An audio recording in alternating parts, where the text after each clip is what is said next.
according to the Daily Mail, those who are a stone overweight will live longer than those who aren't. Keep eating those pies, guys. It's true.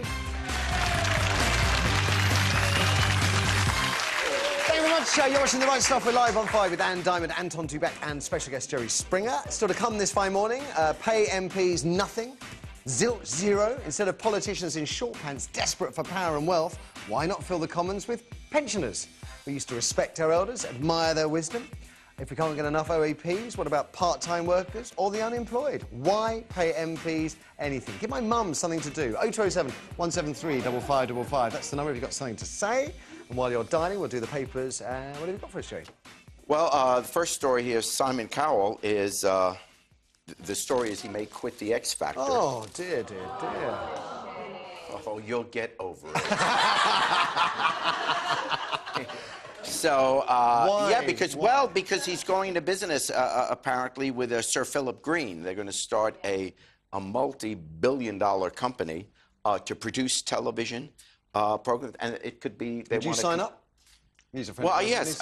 Simon, he was the one who hired me for America's Got Talent, which I've hosted in the States for the last 2 years. He got someone else for this season while I'm doing Chicago here. And so he is phenomenal in terms of keeping his finger on the pulse of pop culture. Whatever else you think, he's phenomenal at that. And here's a great business opportunity for him. And I assume at some point he's going to get tired of being on the air and want to be the guy behind the scenes exclusively. They're saying he might end up earning more than Oprah, who's the biggest... Or more than Disney, they're saying. Is it more than Disney? Yeah. Yeah. Well, probably, because, you know, let's face it, he's successful not just in Great Britain, but he's also huge in America with American Idol and America's Got Talent. So, you know, he really knows what he's doing. And, you know, good for him. Good for him. Leads nicely into your next story, which is also about TV, BBC. Yeah, well, this I don't get. Well, the BBC is apparently going to stop swearing after 9 o'clock. Now, that doesn't mean that the viewers aren't going to continue to swear at what they're showing. So, you know, because you're still allowed to do that. What I don't get, and you'll help me understand, because we were having that discussion, why do you have a BBC? In other words, why should people be forced to pay taxes for television? You know, pay taxes for defense, for housing, for security, stuff like that. Otherwise, television, you pay taxes. You only get programs made to suit advertisers. It's a free... And advertisers, what advertisers want us to see... Welcome to freedom. What do you mean, ordinary people? We are all ordinary people. Yeah, but we're not all advertisers, so non-advertisers, people that don't work with an advertiser. Well, you know what? Advertisers want to get viewers. They want to get products, so they will do what the public wants. And you know, in America, we don't have a BBC kind of. Well, you have an ABC, don't you? Well, no, that's private. That's private. Yeah, it is, but it's committed. Its commitment is different, isn't it? No, exactly. ABC, NBC, CBS are three of the. You're thinking of their. Sorry, I'm thinking of PBS. That's what I was thinking of. PBS. But if that's it's not a significant force. You know, television in America are the major networks, and the fact is, you get great quality program like 60 Minutes, and you get trash like me. You get less quality program. Yeah. So you get it all. Well, no, it's not less quality, to be honest. Less. I mean, why should everything be driven by market values? That's Thatcherism, but it isn't and we've learned against that. But it isn't. Why is it less?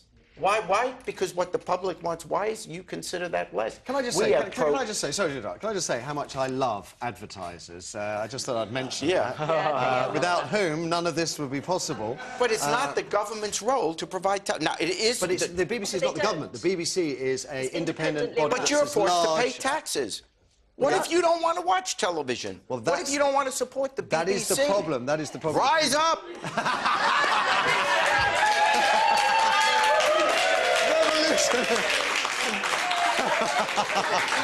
Okay, so... I'll be deported in no time.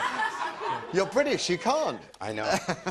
So we've got no swearing, no four-letter words after 10, until after 10 p.m. on the BBC. Well, I get that, but you can do that. By the way, and here's the folly of it, as I understand, correct me if I'm wrong, the other stations are allowed to curse after 9 o'clock. Yeah. So what are you doing? The BBC is now cleaner than everyone else. So what's that about? If you believe it is wrong to have cursing before 9 o'clock, which I can understand, then you can have regulations which say anybody that gets a license to televise is not allowed to, let's say, curse before 9 o'clock. Then have that rule. You don't need a BBC to make that rule. Okay, and what's the point? Children aren't going to see ITV? Jerry, the BBC is going, we have a regulatory body that says you can swear after 9, and the BBC is simply saying they want to go further than the regulatory body because they're an organisation loved by the public who pays their bills direct, and it's not governed by the regulatory body. They're going to go so you have say a few people who dress very nicely and are probably very wealthy deciding what you little people should see or hear. How class, you know. Okay. Well, you've got another BBC story there as well. Am I in trouble? No. You can't get kicked out of Great Britain, can you, for saying anything? No. Jerry, no one gets kicked out of Great Britain. Not in the middle of the West End run, don't you worry. We operate an open-door policy. Come and see Chicago. I can really sing. What's this next one? Another BBC.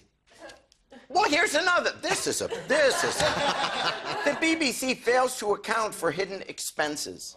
What it gives the stars. Now, wait a second. If you're paying tax dollars, that means they work for you. You're the employee.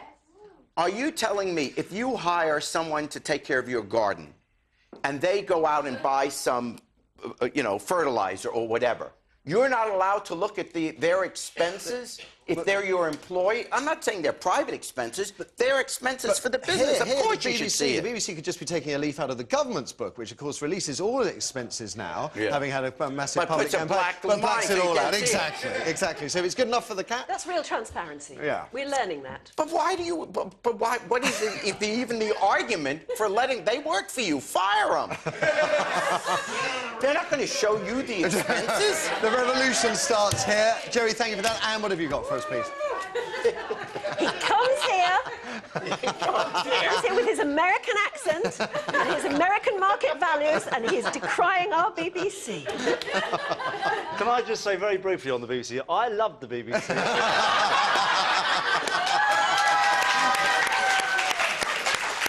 Is there any chance I could win Strictly this year, please? That's all I'm saying. And what have you got, please? I'd just like to say I love all potential employers. Yes. Right. First one, it's an amazing story about this young girl who was working at Abercrombie & Fitch in London. Okay. And she's got a prosthetic arm. Yeah. And she, as always, sort of covered up the join. And she said she's battled against 20 years of being made fun of and being poked fun at and being pointed out and everything. And but the Abercrombie & Fitch were very, very fussy, she alleges in her discrimination tribunal. They were very fussy about what these staff wear as a uniform, and it was a short-sleeved uniform in the summer. And so because the join would show and they wouldn't allow her to wear a cardigan covering that in public, they banned her to the storeroom. And they said that she would only be able to go back out into the store when the winter uniform came in, which was longer sleeves. So she's taking them to industrial tribunals, claiming unfair constructive dismissal. Abercrombie & Fitch deny. It'd be interesting to hear their side of the argument when that comes out. If you work at Abercrombie & Fitch, you are a model, by the way. That's exactly. That's what they call it. They're not staff. You're not a salesperson, you are a model. So there and you are. Maybe that says a lot. You're topless if you're a bloke. Well, not always. No, really? No. In their publisty photographs. Okay. Anything else, Anne? Yes, MP's expenses. Oh, now, good. Day 329. Yeah, absolutely. And now we're going into... We've been ageism and all the rest of it. Now it's fatism, because the way The Sun are reporting it today, they're talking about Rosie Cooper, the MP, who claimed roly-poly. Roly-poly. Well, that's what they're saying, and they've got a lovely roly-poly picture of her in their newspaper, and they are... What is amazing is that she did list everything. So, 40p Kit Kat, 30p polos, 2 cornets for £2.80, a bag of 29 people look. Is it worse than you've heard, Jerry? It goes on and on and on and on. Complaining about my show? Yeah, exactly. they say, I mean, she was outspoken against obesity, and there she goes listing all these things that she's claimed for it. And she has, this is where I feel very sorry for it. She's actually now gone to the extent of saying, it wasn't for me, it was for my researcher. Okay. OK, another one very, very quickly. If you fancy doing the really healthy thing and buying, instead of buying a sort of quarter pounder and fries, you actually go to one of the supermarkets and buy a salad instead. If you're not very careful, it could have more grams of fat in it than 7 cream eggs. There's a lot of the chains, but this one particularly, I think, was Asda, although Morrison's are the same. They've got more grams of fat in their salads than in a quarter pounder and fries or 7 cream eggs. Salads. Salads, yes. Salads. Yeah, it's because of all of the goop in the salad dressing, so be very careful.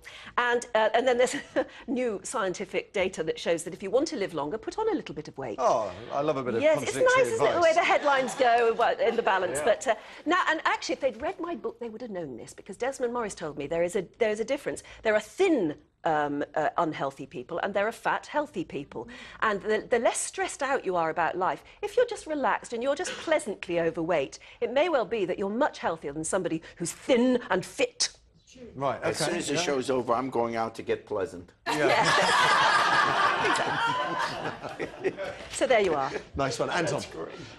I've got a couple of, or a sad story here, actually. Lads swept to sea as lovers look on. It's just a story of 2 chaps who went for a dip at 10 p.m.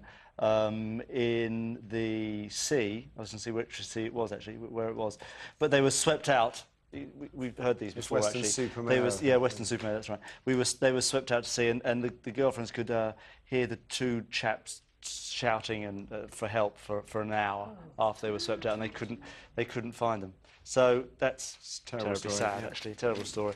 There's another one here in the Mail. My Little Satan. Boy Sonny, the one boy crime wave is My Little Satan. ODD. That's just what his mother calls him. Not bad, says his mother. It's oppositional defiant disorder is a recognised psychiatric condition said to affect between 1% and 16% of school-aged children. They are consistently... 16% of school-aged children? They are consistently surly, with a pattern of uncooperative, defiant and hostile behaviour towards authority figures. Is this a proper disease? This a is, proper yes. defined condition? Yeah, absolutely. So they say. ODD. His mum is actually the one who named him the Satan child. Oh, very nice. Touching. Thanks, Mum.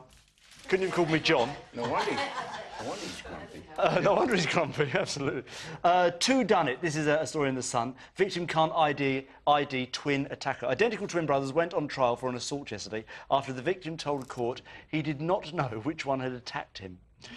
Allegedly. 2 lads here were... a lad was beaten up by 2 boys at a rugby club party and faces an operation on his nose to have it straightened. But he can't identify which one it was, so they have to both go on trial. How does that make it? Well, I'm not quite sure about that. Well, it sounds like the ultimate double jeopardy type Alfred Hitchcock type plot, doesn't it? It wasn't me, it was him. Yeah. But you are him. How could you prove it one way or the Absolutely. other? Done? Nope. Well, just one more about if you go to Glastonbury this way, pack your wellies. That's Wellington boots for Jerry. I'm not quite sure. Yeah, I didn't know what galoshes. Do you know Glastonbury? Yes, wellies. it's kind of like our. Is it like our Woodstock? Yeah. Which is 40 years ago. That's right. Yeah, 40 this years year this we were year. talking. Good luck to everybody down there. I think you are going to need it come Saturday. After the ads, pay MPs nothing other than donuts, candy bars. No, seriously, nothing. Do MPs actually need to earn a salary? They never used to. We could fill Parliament, I suggest, with pensioners, part-time workers, maybe even the unemployed. I'd like to know what you think. 0207 173 5555 is the number. Would taking away their 65-odd grand a year salary lead to better people becoming MPs, or just benches filled with rich old fogies? Pay MPs nothing. Your thoughts after we pay our bills. See you on the other side of the ads. When did MPs first get an annual salary? 1311, 1511 or 1911? Find out after the ads.